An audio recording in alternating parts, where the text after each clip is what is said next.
একটা পেশেন্ট এসে সেদিন বলছে যে, ডাক্তারবাবু, আমি যখনই কারো কোনো রোগের সম্পর্কে শুনি, কেউ আমাকে কোনো রোগের কথা বলেন এবং কিছুক্ষণের মধ্যেই আমার কিন্তু সেই সিমটমগুলো ফিল হতে শুরু হয়। আমি নিজে অনুভব করতে শুরু করি ওইগুলো, এবং তারপরে আস্তে আস্তে বাড়তে বাড়তে আমার প্রচণ্ড ভয় শুরু হয় যে আমারও সেই রোগটা বুঝি হয়ে গেল।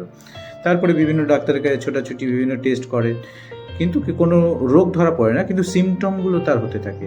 এবং যত এরকম নতুন নতুন রোগের কথা সে শোনে, তত নতুন নতুনভাবে সে সাফার করে। এরকম কিন্তু আমি বেশ কয়েকটা পেশেন্ট পেয়েছি, এবং এর কিছু মাইল্ড এবং কিছু সিভিয়ার ভার্সনও আছে। কিছু খুব মাইল্ড পেশেন্ট থাকে যারা বলে যে আমি এই রোগ শুনতে পারি না, শুনলে আমার ভয় হয়। কেউ কেউ বলেন যে ডাক্তারবাবু, আমার এরকম শুনেছিলাম, তারপর থেকে আমার ফিল হয়েছে। একবার দুবার ঘটনা ঘটে। কেউ কিন্তু ফ্রিকুয়েন্টলি এই জিনিসগুলো ফিল করেন।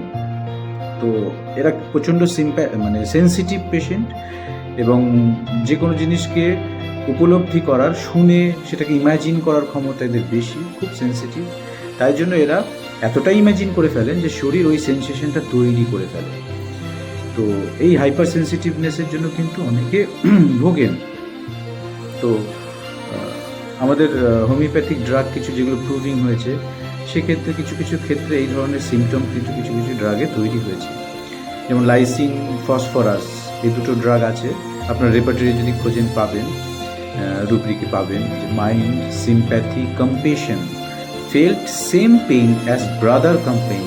মানে ভাই বা বোন দুজনে আছেন, সিবলিং, একজনের পেইন হচ্ছে, সে যখন বলছে সেই পেইনটা আর একজন ফিল করছে। মানে সিম্প্যাথেটিক থেকে এতটাই সিম্প্যাথি, এতটাই এমপ্যাথি যে একে অপরের অনুভূতিগুলো ভিভিডলি ফিল করা শুরু করে, ইমাজিন করতে করতে সেটাকেই অনুভব করে।